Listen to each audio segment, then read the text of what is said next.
Aku mulai ya. Assalamualaikum warahmatullahi wabarakatuh. Salam Swastiastu, Namo Buddhaya, salam kebajikan, Rahayu, Rahayu, Rahayu. Selamat siang semuanya. Nama saya Maharani Najla Konsanova dari Prodi Kesehatan Masyarakat sebagai moderator dalam acara ini, dan teman-teman dari kelompok siklus 9 Ortosipon akan sharing dalam rangka acara sharing session tentang kesehatan mental. Yang pertama, kita akan membahas tentang pengertian kesehatan mental. Itu detailnya akan disampaikan oleh Nurman. Oke, aku mau jelasin apa itu kesehatan mental. Jadi menurut saya, kesehatan mental adalah keadaan sejahtera di mana individu menyadari potensi yang dimilikinya, mampu menanggulangi tekanan hidup normal dan bekerja secara produktif, serta mampu memberikan kontribusi bagi lingkungannya. Kita lanjut ke materi berikutnya aja ya, tentang isu kesehatan mental yang akan disampaikan oleh Niken, Alma, dan Zahwa. Di sini saya akan memberikan salah satu contoh isu kesehatan mental yang sering ditemui di masyarakat, yaitu anxiety disorder atau lebih dikenal sebagai gangguan kecemasan. Seperti namanya, penyakit mental ini disebabkan karena anxiety atau kecemasan dan ketakutan yang luar biasa. Hal tersebut dapat membuat seseorang yang mengalami menghindar dari pekerjaan, sekolah, berkumpul dengan keluarga, dan situasi sosial lainnya yang dapat memicu atau memperburuk gejala tersebut. Gangguan ini akan mempengaruhi emosi, perilaku, bahkan perubahan fisik seperti tekanan darah yang meningkat. Seperti itu. Gangguan kesehatan mental lainnya yaitu ada bipolar. Jadi bipolar ini adalah gangguan mental yang ditandai dengan perubahan yang drastis pada suasana hati. Menderita gangguan ini bisa merasa sangat bahagia, kemudian berubah menjadi sangat sedih. Nah, gangguan bipolar dapat diderita seumur hidup, sehingga mempengaruhi aktivitas penderitanya. Namun, pemberian obat-obatan dan psikoterapi dapat membantu penderita menjalani kegiatan sehari-hari.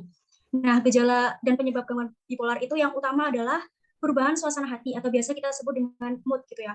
Nah, mood itu bisa berubah secara drastis. Perubahan mood ini bisa terjadi dalam hitungan jam, hari, atau bulan. Nah, gejala umumnya itu seperti perasaan bahagia atau antusias, semangat yang menggebu-gebu, berkurangnya minat pada suatu kegiatan atau pekerjaan, sulit tidur atau insomnia, dan perasaan bersalah secara berlebihan. Selanjutnya, isu kesehatan mental yang terakhir adalah stres. Stres adalah keadaan ketika seseorang mengalami tekanan yang sangat berat, baik itu emosi maupun mental.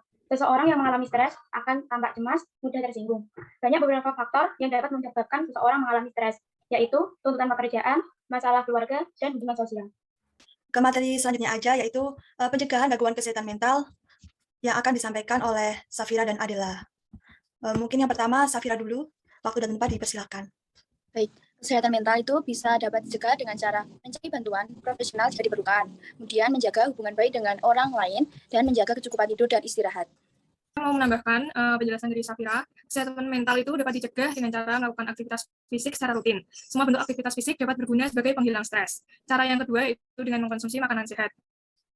Mengkonsumsi makanan sehat merupakan bagian penting dari menjaga diri sendiri. Beberapa jenis makanan yang baik bagi tubuh seperti buah, sayuran, dan biji-bijian. Cara yang ketiga yaitu dengan menghindari kebiasaan yang tidak sehat. Beberapa orang mengatasi stres dengan mengkonsumsi terlalu banyak kafein, alkohol, merokok, atau obat-obatan terlarang. Hal tersebut dapat mengaruhi kesehatan. Jadi cara aku menjaga kesehatan mental aku itu adalah dengan pola hidup sehat, terus selalu berpikir positif, pokoknya jangan dibawa stres kalau ada apa-apa itu, ya pokoknya dibawa happy dan dibawa santai aja, pokoknya kalau ada apa-apa tuh kerjain dan jangan membuat pekerjaan itu ditumpuk-tumpuk. Jadi dikerjakan sesegera mungkin biar nantinya nggak bikin stres gitu, terus jangan lupa untuk istirahat juga, dan sayangi diri kalian deh, dan jangan lupa buat ngobrol juga biar sharing-sharing gitu, biar nggak stres lah pokoknya, intinya harus ada teman ngobrol sih, udah gitu aja. Tantangan pencegahan kesehatan mental Indonesia akan disampaikan oleh Farah, Wafah, dan Dia. Oke, jadi gangguan kesehatan mental itu tantangannya yang ada di Indonesia yang pertama yaitu ada diskriminasi terhadap gangguan kesehatan mental karena kesehatan masyarakat yang rendah mengakibatkan munculnya diskriminasi kepada orang-orang yang mengidap gangguan kesehatan mental. Contohnya saja seperti pemulihan, perundungan, dan bahkan orang-orang yang terkena gangguan kesehatan mental sering dijauhi oleh orang-orang di sekitarnya. Selanjutnya, tantangan selanjutnya itu ada di akses kesehatan. Jadi pemerintah itu belum menyediakan akses yang cukup untuk kesehatan mental. Nah, ini dibuktikan dengan ada 8 provinsi di Indonesia yang nggak punya rumah sakit jiwa dan ada 3 provinsi yang tidak punya psikiater sama sekali gitu. Nah, dari fakta ini akhirnya Kemenkes menyimpulkan kalau 90% orang yang punya gejala kesehatan mental itu tidak mendapatkan perawatan yang baik gitu. Tantangan kesehatan mental di Indonesia yang ketiga adalah kesehatan mental di Indonesia masih menjadi hal yang tabu. Keterbatasan pemahaman dan pengetahuan mengenai kesehatan mental di Indonesia masih terbatas. Malah sering dikaitkan dengan nilai-nilai budaya dan kepercayaan masyarakat di lingkungannya. Sebagai contohnya, kesehatan mental yang terganggu berasal dari tahayul dan supranatural di lingkungannya. Pemahaman ini membuat orang yang membutuhkan bantuan tenaga ahli enggan untuk ditangani. Cara yang bisa kita lakukan untuk mengubah perspektif masyarakat tentang kesehatan mental yaitu kita bisa membantu menghilangkan perspektif yang salah tersebut dengan berpikir lebih terbuka dan menganggap bahwa isu-isu kesehatan mental bukanlah hal yang tabu maupun perlu dipersembunyikan. Terima kasih. Kalau menurut saya itu perlu adanya sosialisasi mengenai kesehatan mental. Yang diharapkan masyarakat itu dapat merubah pola pikirnya terhadap pengidap gangguan mental itu sendiri.